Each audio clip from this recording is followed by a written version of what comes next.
How big of an impact will Tim Tebow have on the Jags, my Jags? Well, before I answer the question directly, congratulations to Tim Tebow. Congratulations. I'm going to get that out there right now before I proceed. Now, as I proceed, I'm not sure how much of an impact he can have. And here's why I say that. Correct. When we all entered the National Football League, we all had coaches that we respected, and then we had some that were question marks. And we always looked at that coach, especially if we were that dude. Marcellus, you was one of those dudes. Bucky, I'm gonna just say you was that dude. You made it to the league. So we all had that coach, and then we all also had those coaches that you're like, well, what did he do? What level did he play at? What does he offer me? Not that you're not willing to learn, not that you're unwilling to learn, and that you can't absorb information from someone who hasn't been where you are, but it becomes more challenging to do so. My point is, when you look at Tim Tebow, everybody's going to say, well, he is a national champion. He's a Heisman Trophy winner, and he has all these accolades at the collegiate level. But at the National Football League level, where are they? He led a team. He led the Broncos to the playoffs. Did he lead the Broncos to the playoffs, or did that team just have a really tough road and then have some success at the end? So for me, when I look at this position, he's moving to a tight end position where he was asked to do that earlier in his career to save his career. He refused to do it. So you're looking at a lot of young guys that are looking at this guy saying, well, what am I going to learn from Tim Tebow outside of what he's done in college? And we're all past that point. So for that reason, I'm not sure how much he's going to offer this team.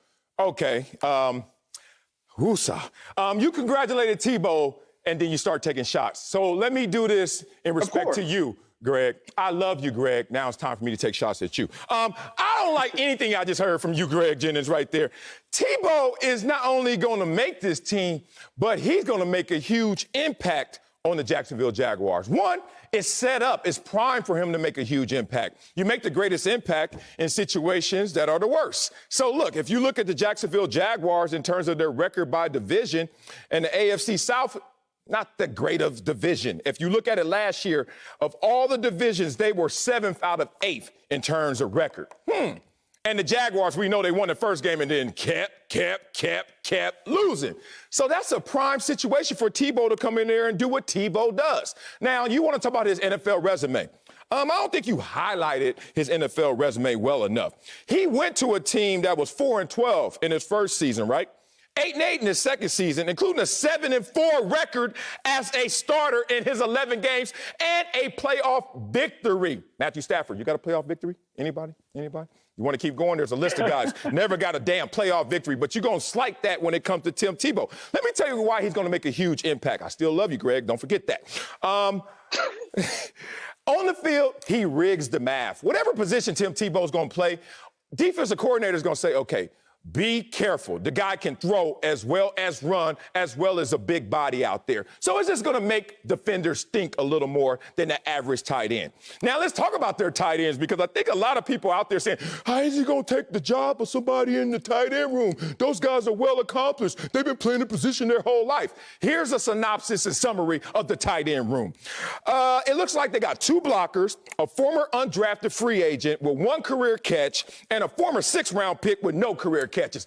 It's going to be real hard, Tebow, to go beat them boys out. Boy, stop. Here's the thing about Tim Tebow. Not only on the field, he's going to rig the math. Off the field, he's box office. They're going to sell out every single damn time.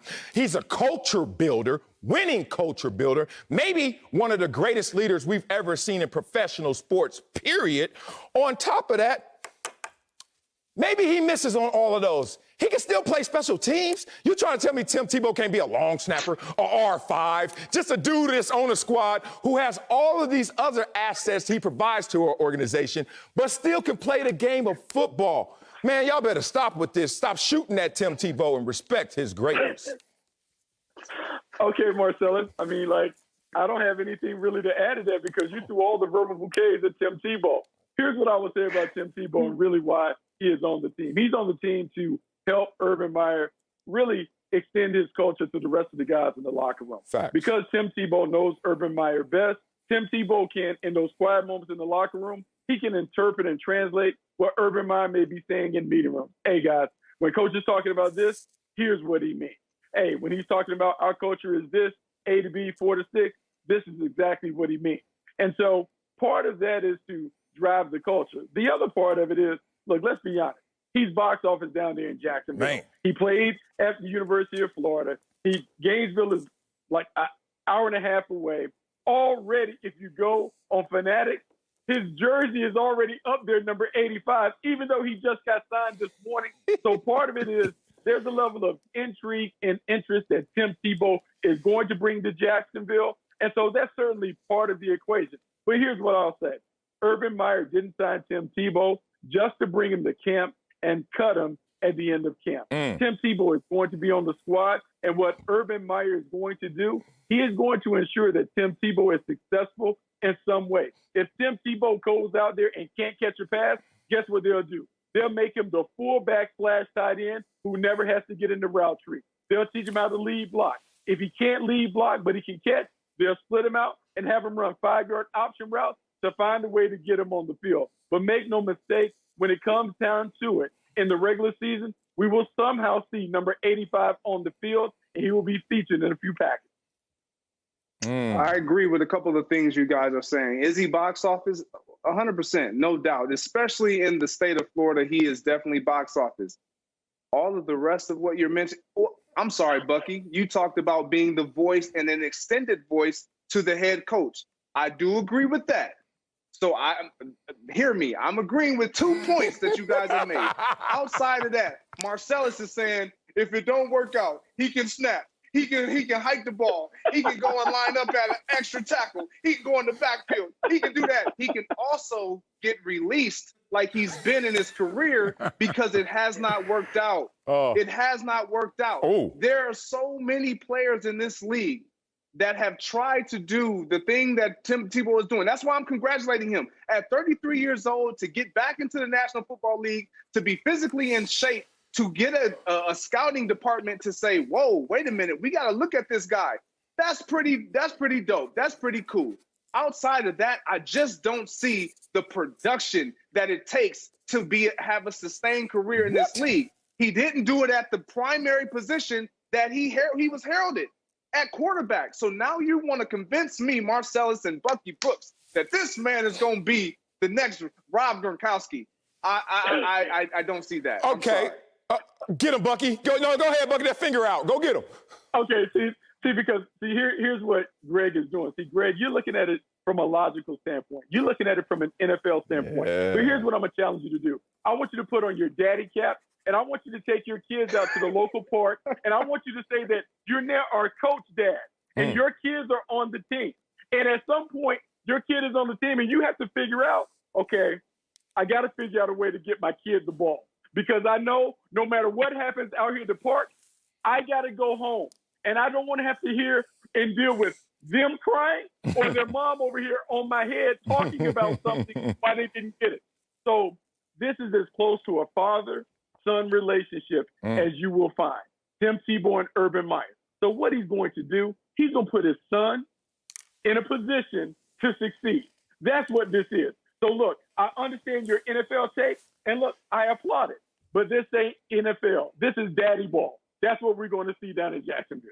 No, this ain't daddy ball. That's the problem. I'm not going to be coaching in the NFL. And if I was coaching, it would be on my son's or daughter's pop league club team where I do have the full rank to say, let me try to figure it out. It doesn't quite work like that, Bucky Brooks, in the National Football League. When players are getting paid millions, hundreds of thousands of dollars to make plays, to produce on the football field, guess what? Playing the sport of football. This is not a celebrity contest. In Tim Tebow case, maybe this is what got him in the door. And again, I congratulate you. I'm not saying that he's not fit to be in that position, because obviously they saw something that made him fit and intriguing to bring in. But for me, as a player, looking from a football perspective and in an NFL perspective, can he provide what I'm looking for him to provide? I don't see that. Can he be a good leader? Yeah. He was a good leader when he was with the Broncos. He was a good leader when he was with the Jets. He was a good leader when he was with the Patriots. He was a good leader when he was with the Gators. He was a good leader everywhere he's been. He's still a good leader. But he's been out of the league because he couldn't play. Greg, you overthinking this. Golly, Greg, how long you been retired, man? You don't forgot how we build up a team. One, here's the first qualification for anybody building up a team in terms of we got a team set. Oh, we got our 53 right here, and here's the 54th trying to make it. Is he better than the worst? All you got to do is start there. Is Tim Tebow better than the worst player that they got in that tight end room? Hell yeah. Is Tim Tebow better than the worst player? A long snapper. I'm just bringing up the long snapper for this reason. That's all he do.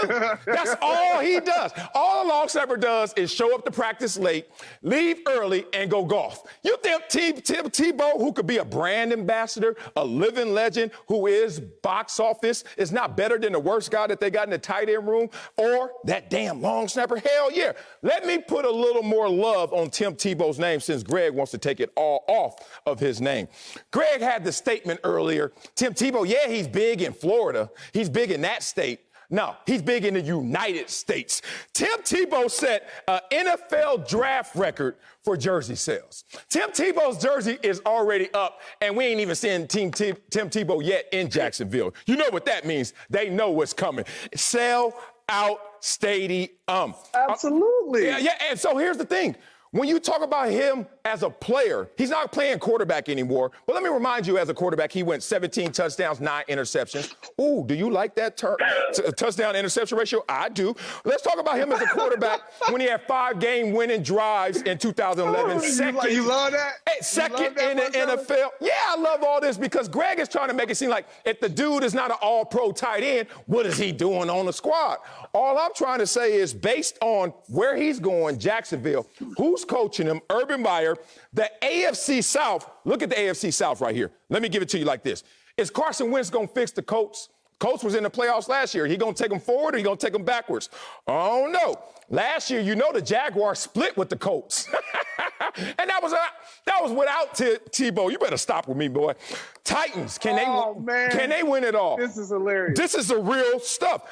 Deshaun Watson, you playing this year? I don't know. Don't think so. 4-12 team. Anyway, if you do play, point being, Tim Tebow's going to a prime situation to make an impact. And boy, is it going to be big.